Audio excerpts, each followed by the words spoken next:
নমস্কার, আমি continental hospital হায়দ্রাবাদে এসেছি আমার ছেলের চিকিৎসার জন্য। এবং আমি ভারতবর্ষের অনেক হসপিটালই ঘুরেছি, চেন্নাই থেকে নিয়ে, ভেলোর থেকে নিয়ে, হায়দ্রাবাদ, মুম্বাই, পুনে। কিন্তু যতগুলো হসপিটাল দেখেছি এখানকার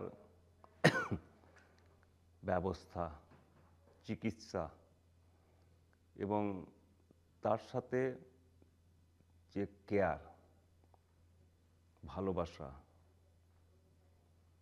দারুণ লেগেছে। আমি তাই সকলকে একটাই অনুরোধ করব, আপনারা হয়তো অনেক জায়গায় গেছেন, অনেক জায়গায় করেছেন, দেখেছেন। আমার মনকে ছুঁয়ে গেছে এই হসপিটালটা। ধন্যবাদ সকলকে।